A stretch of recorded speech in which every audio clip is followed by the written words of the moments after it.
Isang mapagpalang araw sa ating lahat. Ako po si Sarina Espala, umating inalahat ko ang natunan para sa daily devotion na pinamagatang in every temptation there is a fire exit.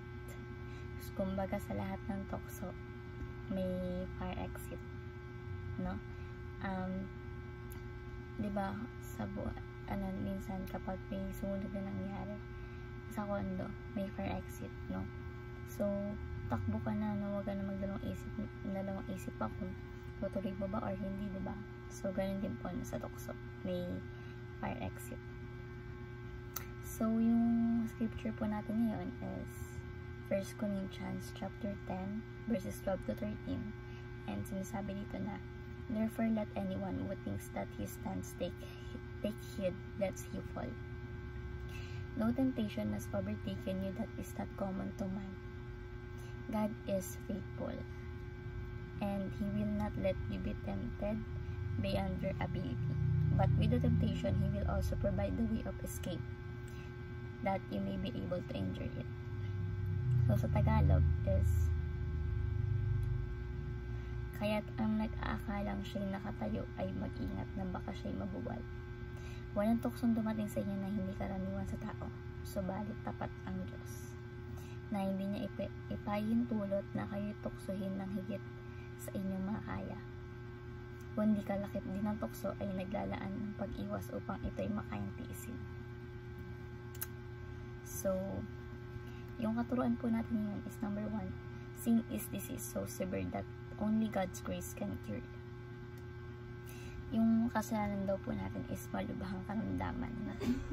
So, sobrang lala na kasalanan. Yes. And ang kailangan natin is mayamang biyaya ng ating Panginoong Jesus, no? Para magkaroon o magbibigay ng lunas sa sakit na kasalanan natin. So, sin is a disease so severe that only God's grace can cure it.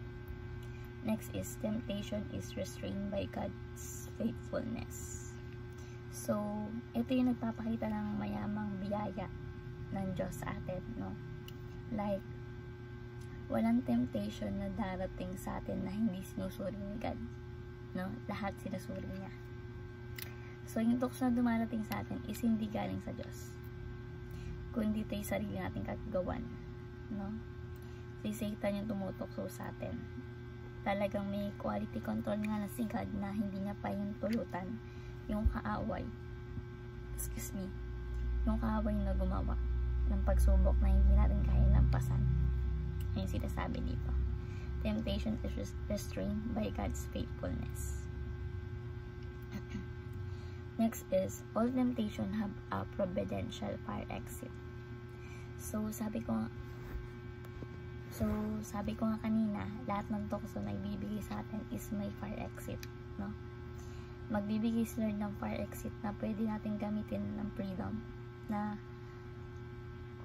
mo na piliin yung fire exit na ating Panginoon, no? Bibigyan ka ni Lord ng fire exit para ma-overcome mo at mapagtagumpayan mo yung tukso na darating sa'yo.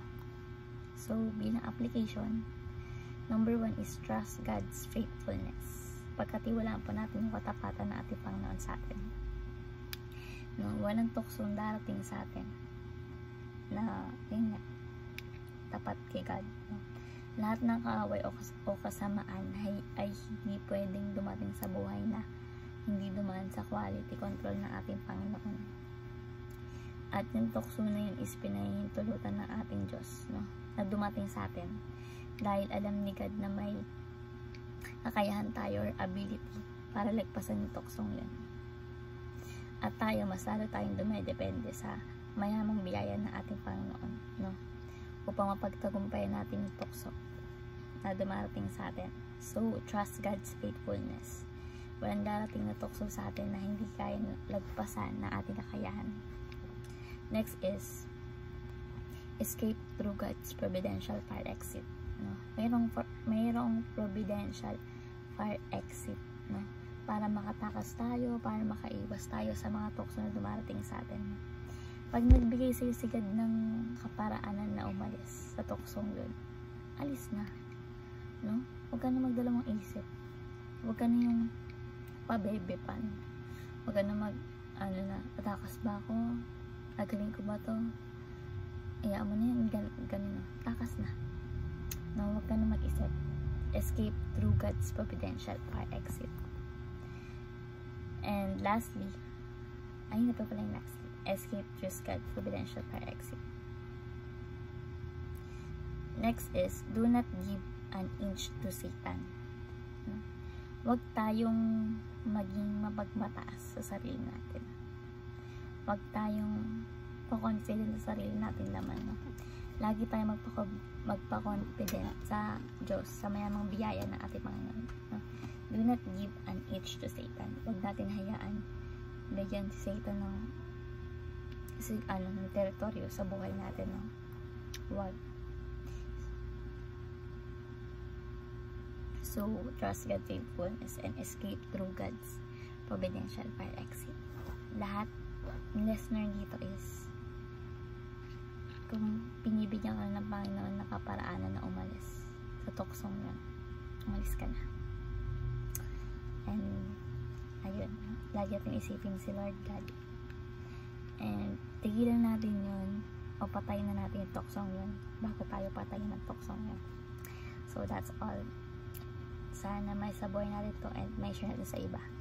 Thank you po sa pakikinig at God bless po sa ating lahat.